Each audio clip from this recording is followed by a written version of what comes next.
Well, welcome to Finding Joy in Homeschooling. I am Mandy. And I'm Jessica. And this is The Coop. Let's get started. In this session, we will first define joy, and then we're going to be talking about three major things. One, finding joy in what's already happening around you in your homeschool day. Two, recognizing that we are stealing joy. And three, creating joy through joy-producing activities and adding magic to your homeschool life. I think it's important we first define what joy is. We're not talking about happiness because of our circumstances. We're talking about something deeper, a deeper feeling of delight or happiness in the midst of trial and struggle. And it's because of the trial and struggle. So for me, joy sounds like an intangible feeling, and it's actually a hard thing to plan out because it's a natural fruit of living our mission. That's right. So we hosted a Thrive seminar last month, and in that seminar we laid out tips and tools for creating a homeschool mission, and it's really important to help you go through that. So if you have not seen that, we will have access for you at the end. Right, and because joy is a natural fruit of our mission, finding joy can be a big surprise sometimes, right? In people, in moments, it can be big moments, loud moments, quiet moments, small moments in our struggles. And so the idea of finding joy can seem a bit of a contradiction of terms. But what we're proposing today is that it's a mindset, it's a treasure hunt, and it's something that takes time, inspiration, and really just being present. So Jessica, I know you are way better than me at a higher level of thinking. And so I'd love to hear from you first, how you naturally find joy in your homeschool life. Thanks, Mandy. I really do love to reflect on our homeschooling regularly. It helps me settle into what is working and to improve what is not. My husband and I tend to prefer a more unschooling or curriculum light approach, which requires a lot of observation, looking into what my kids are interested in. So intentionally looking for joy in our day-to-day helps me feel confident that we're on the right track in reaching our goals and living our mission.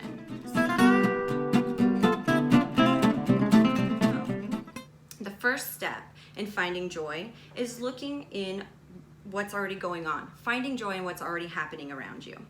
Have you ever sat back and observed joy?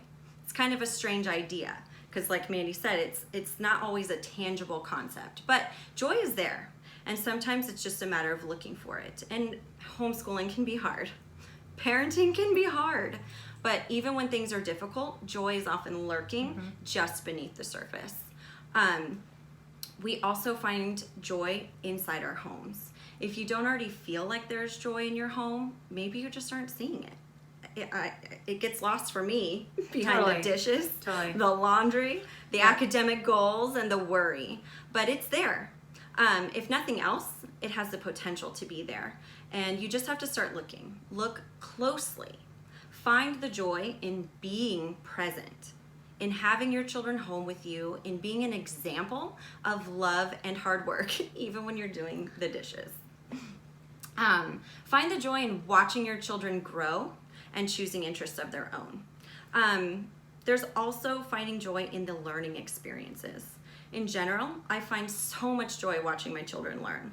Homeschooling allows me the opportunity to watch every step in their learning and achieving. Totally. Joy takes learning from an item on your to-do list and transforms it into an experience of its own. My kids are 8 and 2.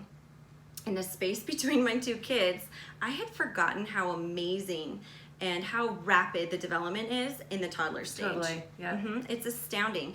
And so my 2-year-old son, he's been working on language, and it's been certain words are a challenge for him, but when I watch him figure out how to pronounce a word that he couldn't say yesterday, his face lights up with joy and excitement, and that is tangible. I can see it when I'm looking. So there's joy in the learning. The shared joy is really precious, and that's something I cling to as a homeschooling mom. Mandy, where do you see joy happening effortlessly in your day-to-day? So I love the shared experience out and about. So I love doing museums and public transportation, and we we did a homeschooling trip to Las Vegas, Yeah. and we did it to Alaska, and we took a donut road trip. Like, Yes. for me, that's an easy way to find joy in shared new experiences. It's that world schooling idea. And then at home, I think my favorite, where I really feel present and I really experience joy, is when I'm playing games with my kids and there's no time limit. It's not like we have an hour and then we have to leave for, baseball or whatever. Right. It's, we have unlimited time. Let's just enjoy being together, playing games, and they are leading it. They're picking the games. Right. I just say, make sure you pick games I like, and then it's just a wonderful experience. Yeah, absolutely. I think so many of us really believe that we are living in the present and we're looking for joy and just not seeing it. Like, it's just not there. Mm-hmm. But I think we just don't find the joy because we're really living somewhere else. We're living in a place that is taking away joy from our daily experiences. So how can we recognize that sometimes what we're doing is stealing joy? I am.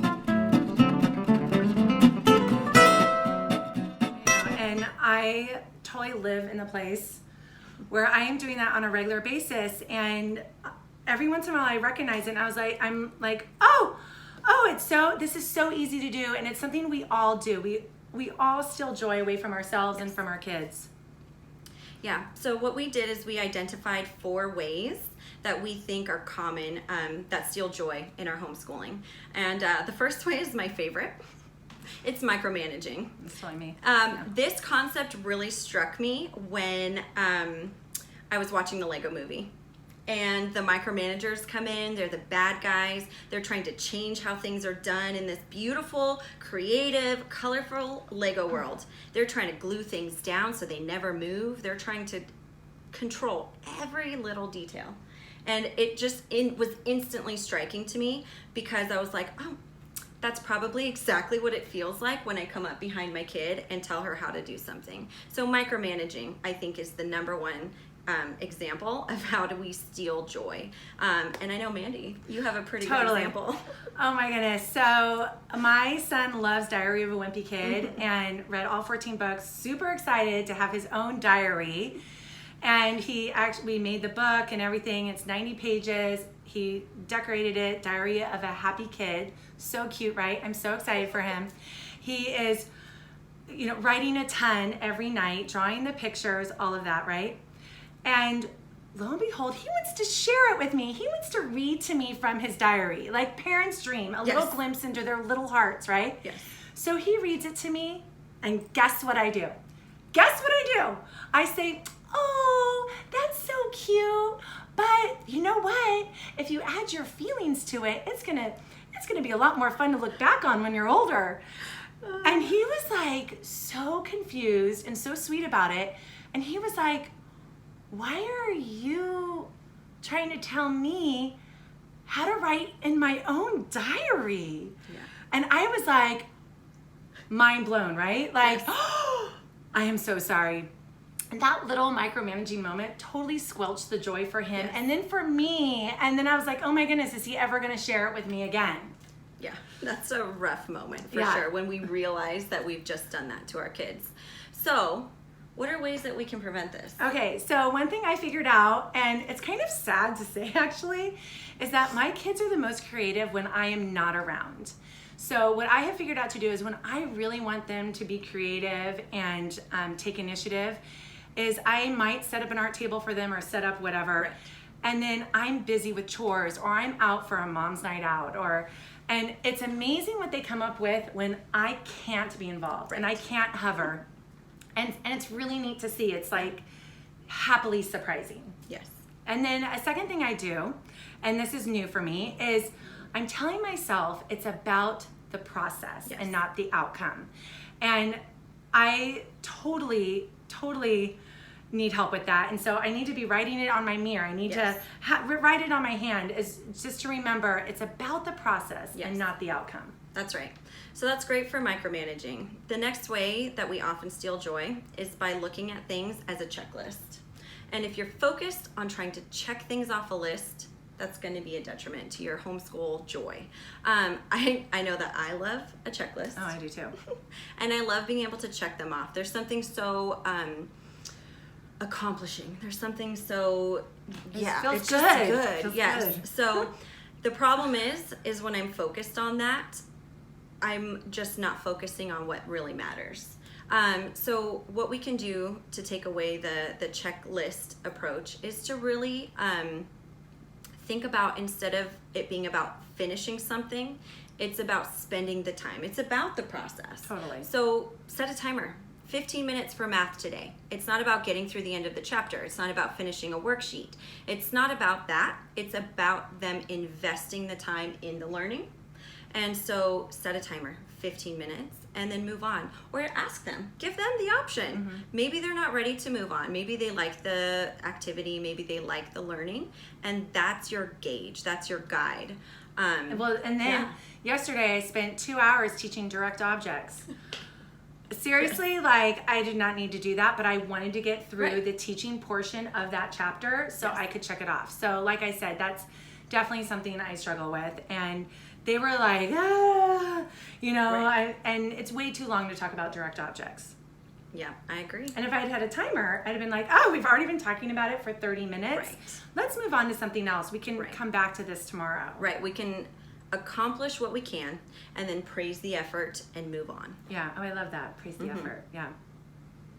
Okay, so that kind of flows right into a third way that we steal joy, is requiring only what we want as the teacher, making it about me and what I want. I want to get through that chapter or whatever. But our kids have so many great ideas. Yes. And one of the greatest things about homeschooling is you have the freedom for each person in your family to pursue their interests, including us. Yes. And so we need to let our kids choose what they study too. Yeah, I agree. That's what child-led learning is. At least having them actively participate in guiding their learning. For instance, host a planning meeting with them. Ask them what they want to accomplish for the next week, the next month, for the entire school year, whatever you're looking to set goals for. Have them come up with topics that they're interested in. What do they want to learn? And one of the things I love about that is it's not only a glimpse or a window into their heart, but also could be a window into their calling in life. Absolutely. And so lean into their interests, find a way to really nurture that. And then after your kids have thought about this, sit down and think about ways that you can put this and build this into your homeschool life. Can you plan field trips around their interests? Can you find fun activities? Are there amazing resources out there that will help them learn in the way that they like to take in information? There might be something, and then sit down with them, present them these ideas, and see how they respond. Yeah, observing them is such a important part of it. And our next seminar, Love, will dive much deeper into the power of observation, and we'll help you, we'll walk through it with you of how to observe and find your child's interests, especially if they're of an age they can't really tell you. Yes, exactly. Okay, so another thing that a lot of us struggle with that steals our joy is comparing our homeschool life with others. Do we have a lot to learn from each other? Absolutely, but I have to be careful that where I find my joy in homeschooling, that I don't compare that with how Jessica finds her joy in homeschooling or the Instagrammer, right? And instead say, hey, that's a fun idea. I can try that too if I want to. And just reorienting our mindset about it. Yes, and we need to be careful not to be so focused on our own bad days that we look to the ways that other moms are finding their joy. We won't all find joy in the same places, and that's okay. It's a mindset thing. Be inspired, but don't compare. Yeah, and that's why it is helpful. I love our homeschool community for that, because not only do we get to hear their joys and successes, but it's not just that. We have solidarity, and we laugh together about where we fail, and we say, oh, that's a homeschool fail. That's where we, it just puts everything into perspective when we can help each other in our difficulties. That's right. And comparing goes beyond just comparing ourselves to others. It goes to comparing our children against standards or even other kids. we live in a world that is so highly competitive and so focused on measuring results that we get sucked into measuring and comparing our own children before we realize it. It's so easy to look at my child and worry that she's not keeping up. Totally. I know that many parents get frustrated when it seems like their child is not picking up on concepts as fast as someone else's. We seem to place so much value in the race to achieve. So what can we do? We have said this a few times. You can change your mindset. And in this instance, don't compare. Celebrate the achievements of your child or other people's children without the temptation to compare them. Remember that your child's soul was given specifically to you to raise. I love that. Yes. I love that. Not to homeschool, or not for your homeschool mom friends to raise, not for your parents to raise, or the government. Listen to your personal convictions. Of course, you can learn from others, just as we mentioned, but it's a spectrum. Be careful how far you go in that direction. Your convictions are given to you for your child, not for other people's children. Don't let pretty good ideas, test scores, or grade level placement cause a mission drift. Another way you can combat comparison is by separating your child's development from grade level. This one's kind of hard because a lot of us look to the state standards and that kind of thing to figure out where we are. But the state standards for education align with what should be expected for typical child development on averages. But measuring your child to those standards loses sight of what we're trying to accomplish with homeschooling. Your child is progressing. It just doesn't matter how fast they're progressing compared to the standards. There are mastery-based curriculums, which means your child progresses through the curriculum as they master each concept. And they do that in their own timing. It can be very freeing for those of us who struggle to compare, and it allows us to focus on the process and not the outcome. And finally, we want to be able to keep the end goals in mind when it comes to comparison. By keeping the end goal in mind, we can really prioritize how we measure our children's achievement. We can accomplish this by answering the question, what do I want my child to know by the time she leaves our home? My answers include a love for learning, the ability to research and think for themselves, and upstanding moral character and the ability to discern the character of others. Can we add potty training to that list? Yes, they should be potty trained before they leave. Answering this for yourselves will help you find the joy in the process of homeschooling.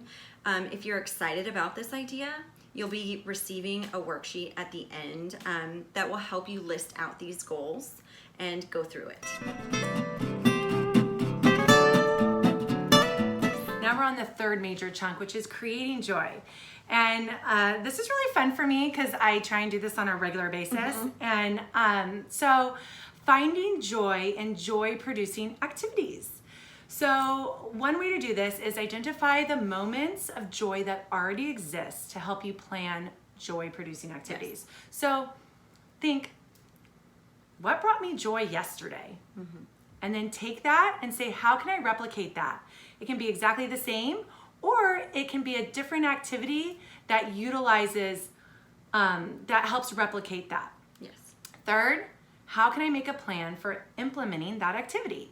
So we have an activity sheet you're gonna get to answer these questions, and I encourage you to use that to create joy-producing activities that are unique to you, to your spouse, and to your kids, and to make a plan to implement them. These planned joy-producing activities won't always go as expected. They won't always produce joy, but sometimes they will, and you'll be so thankful that you made sure to include them throughout your homeschool week. Yes. Another way we can create joy is, I think, a very simple solution. It's your attitude and your plan for the day. So your attitude, when you wake up in the morning, no matter how you feel, or when you enter your homeschool room, no matter how you feel, or the first time you see your kids, no matter how you feel, you greet your kids with smiles or hugs or cuddles or a high five if they're a teenager, or just some kind of happy energy. I love yous, or something even just positive about them. And what that will do is it will set the tone for the day, and it's a great habit to develop. Second is share your plan. So before you start your day or your homeschool day, share what you have planned, share what sparks joy for you for that day, and then ask your kids the same thing. What have you planned for your day? And what sparks joy for you today? And then try and do those activities and prioritize them in your homeschool day. And you won't be able to do this every day, obviously. But if you can do that a couple times a week, then you've got a pretty full week of joy. Absolutely. Okay, so now we're going to talk about the third way to add, to create joy in your home is bringing the magic. So Jessie, take it away. All right, so I like to say where there is magic, there is joy. So I had to reflect on this for a while because I loved that my kids love books. That brings me joy and I can see their joy. So for me, the magic is books. I like to make sure that we have an abundance of books. We want to make sure that we have all different reading levels, not just board books for the toddler, all kinds, classics, chapter books, picture books, reference books. When my daughter was 3 and obsessed with dinosaurs. Oh, she was, yeah. She was, and she lived in the reference books. She couldn't read it, but she wanted to look at the pictures. She wanted us to recite the facts to her, and that was where she wanted to be. She didn't like the picture books of dinosaurs until we got to first grade, and she was still at a pre-reading level, which was fine, but she was in her books every day. That was where she took the picture books and made her own stories. And now my little guy's doing that too. So books for me brings so much magic, just having them available and not controlling how they go through them. You know, about half of our homeschool mom friends in our community, that's the same magic for them. Beautiful books, creative books, reference books, historical books. Yes. That was a big one. Books were, and that's a simple thing to add to your schoolroom, around the house, on the table, wherever. Okay, another way to bring magic is in your setting. And I love this because this is a simple tool as well. So think of what you like in your setting: a scented candle, diffusing oil, your favorite, musician playing. Okay, and then also think of what you like in your setting when you're with your kids. And then do the same for your kids. What do your kids like in their setting? You can observe where they like to read a book, or observe where they like to play. Is it in a fort, on the trampoline, outside? And then you take those two categories, yours and theirs, and you put them together, and that's magical. Because then you're all happy about the setting. You're picking what flavor candle or what flavor oil to smell, and it's a really fun way to create a setting. And it could be under a fort or on pillows or wherever. And so we have a great worksheet in our Joy activity book for you that will take you through those steps in observing your kids and coming up with those lists. Yep. And of course, there's so many other ways to bring magic. Theme days. That goes a long way, and it can be as simple or as elaborate as you want. My favorite. My queen of theme days. We have a ton on the blog if you ever need some ideas. Totally. Read aloud books. Taking them to the library. Cuddling, games, adventures, and just allowing free play.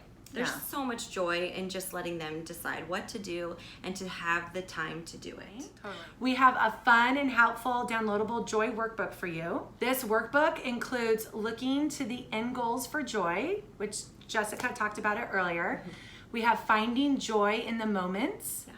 We have finding joy where you homeschool. That takes you to the setting. And then a joy resource guide that has helpful ideas for creating magic in your homeschool life. And then there's also a reflection journal sheet.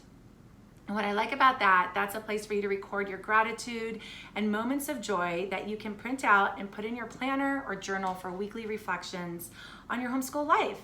And just remember, where there is magic, there is joy. And so even though so many moments of joy just happen, other times it can be a choice we make.